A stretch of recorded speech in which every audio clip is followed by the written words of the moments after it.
There's a moment, maybe late at night, when the house is finally quiet and you're left alone with your thoughts. You think about all the things you said you'd do this year. You were going to wake up earlier, eat healthier, exercise, maybe start that side project, or finally stop doom scrolling before bed. But something always gets in the way. You start strong, motivated, determined, but a week in, two at best, you're slipping again. And then comes the self talk. I'm just not disciplined enough. I'm too tired. I'll start again next Monday. Sound familiar? It's frustrating, exhausting even. You're not lazy, you're not broken, but deep down, you're scared that maybe you're stuck this way. But what if I told you it's not your fault? And better yet, what if I told you the solution isn't doing more? It's doing less. Just one thing, in fact. Here's what's happening inside your brain and body. According to neuroscience, your brain is designed to save energy. Every time you try to change too much too fast, your brain goes into resistance mode. Brain perceives change as a threat. It triggers the amygdala, the part responsible for fear, and floods your body with stress hormones like cortisol. So even when you're trying to improve, your body is in fight or flight. Your heartbeat rises, your sleep suffers, and your willpower, already low, crashes. You cannot think clearly when your body is in survival mode. The worst part? When you fail to stick with it, your brain remembers. It forms new beliefs. I'm not consistent. I never follow through. Each failed attempt is not just a missed habit. It's a reinforcement of an identity that doesn't serve you, and this cycle becomes your life. But now, imagine this. You wake up and things feel different. Not because you did 20 things, but because you changed just one. You start drinking a glass of water every morning. Just that, nothing heroic. No 5 a.m. workouts, no radical meal plans. But after a week, your brain's a little clearer, you're sleeping a little better, you reach for better food choices without thinking. You feel a spark of pride, not because you did everything, but because you did something consistently. The habit that changes everything. It's the one that sets everything else in motion. Like tipping the first domino, it might seem small, but it creates a ripple that moves your entire life forward. These are keystone habits. And once you find your keystone habit, everything begins to shift. Andrew Huberman, neuroscientist at Stanford, explains that habits change your brain's structure, but only when repeated over time with consistency. Here's a simple protocol based on his work. First, choose just one habit. Take time to identify that one small shift, the habit that, once in place, starts to pull the rest of your life in the right direction. Think of it like your starting point. When you commit to it, everything else gets a little easier. It must be small, it must feel easy, and it must be something that naturally leads to other good choices. Next, commit to 63 days. Why 63? Because your brain needs time to not just form the habit, but to embed it into your identity. The first 21 days, you form the neural pathway. The next 21, you strengthen it. The final 21, it becomes who you are. Then track it. Record your success, repeat.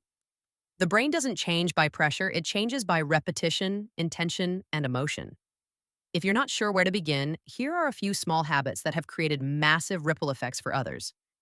Drink a glass of water first thing in the morning. It hydrates your brain, jumpstarts your metabolism, and creates a sense of control before the world even wakes up. Write down 3 things you're grateful for every night. This rewires your brain to scan for the positive, rewriting the lens through which you experience your life. Move your body for 5 minutes daily. Just 5 minutes of walking, stretching, or dancing sends a signal to your brain that you're taking care of yourself. Motion leads to emotion. Repeat one empowering phrase in the mirror every morning. It might feel weird at first, but neuroscience confirms your self talk literally shapes your identity. I can. I will. I am becoming. Turn off screens 30 minutes before bed. This one shift improves your sleep, reduces anxiety, and gives your brain space to reset and recover overnight. You don't need to do all of these, just choose one. The one that feels easiest, but powerful. The one that makes you say, yeah, I could actually stick to that. That's where the change begins. If none of the examples feel like the right fit for you, don't worry. Your habit is already inside you. You just need to bring it to the surface. Take a moment. Now ask yourself, what's one small thing I've always wished I was more consistent with? What's one habit that would make the rest of my day feel easier or lighter? What's something I've done before that made me feel good, but I stopped doing? What's the one habit I keep saying I'll start, but haven't yet? What's one thing I could do daily that feels so small it almost seems silly? Don't overthink it. Go with your gut. And whatever comes to mind, write it down because you're not just thinking about change, you're starting it. And sometimes that starts with a single honest answer on a blank piece of paper. And once you name the habit, you've already taken the first step toward becoming someone new. Because clarity is power. It might seem small now, but that first shift can echo into everything, just like it did for Sarah Blakely, the founder of Spanx and one of the youngest self made female billionaires in the world. But what's really interesting is that her success wasn't the result of a perfect plan or even a groundbreaking invention. It started with a mindset that came from one small habit her father encouraged when she was a kid. Every night at the dinner table, Sarah's dad would ask her and her brother, "What did you fail at today?" That question wasn't meant to highlight mistakes. It was meant to normalize failure, even celebrate it. If they didn't have something to share, he'd be disappointed. Not because they hadn't succeeded, but because they hadn't tried something hard enough to risk failing.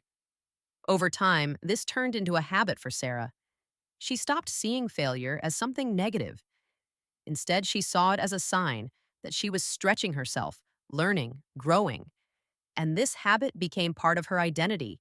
So when she later faced rejection after rejection, trying to bring her product to life, she didn't stop.